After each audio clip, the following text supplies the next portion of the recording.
এ যেন নিয়তির খেলা। ছোট ভাইয়ের জানাজা শেষ না হতেই মিলল বড় ভাইয়ের লাশ। হ্যাঁ দর্শক, এই বিষয়ে বিস্তারিত জানাবো আজকের ভিডিওতে। বিস্তারিত জানতে ভিডিওটি না টেনে সম্পূর্ণ দেখুন। বরগুনার বলেশ্বর নদে নৌকাডুবির একই সঙ্গে নিখোঁজ হন দুই ভাই, বায়েজিদ ও ইউসুফ। ওই ঘটনার 6 দিন পর মিলল ছোট ভাই বাইজিদের মরদেহ। তার জানাজার সালাম ফেরানোর পরই ইউসুফের মরদেহ পাওয়া গেছে বলে খবর আসে। পরপর দুই ভাইয়ের মরদেহ আসায় এলাকায় নেমে এসেছে শোকের ছায়া।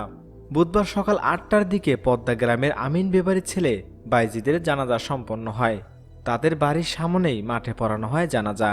ঠিক সালাম ফেরানোর পরই খবর আসে বড় ভাই ইউসুফের মরদেহ পাওয়া গেছে। এ সময় বাইজিদের মরদেহ দাফন না দিয়েই চরে গিয়ে ইউসুফের মরদেহ দেখতে পান মুসল্লিরা।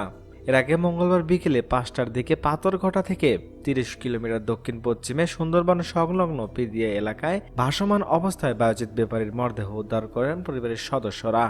মৃতের ফুফাতো ভাই বেলাল মাঝি বলেন, নিখোঁজের দিন থেকেই প্রতিদিন সকাল থেকে রাত পর্যন্ত নদীতে অনুসন্ধান করছি। মঙ্গলবার বিকেলে 5টার দিকে ছোট ভাই বাইজিদের মরদেহ সুন্দরবন সংলগ্ন পিদিয়া এলাকা থেকে উদ্ধার করা হয়। আজ বুধবার সকাল 8:15টার দিকে বলেশ্বর নদের চরে ইউসুফের মরদেহ পাওয়া যায়। তিনি আরো বলেন, বাইজিদের শরীর পচে যাওয়ার কারণে দাফন শেষ করা হয়েছে। পরে বেলা 11টার দিকে ইউসুফের জানাজা শেষ করা হয়।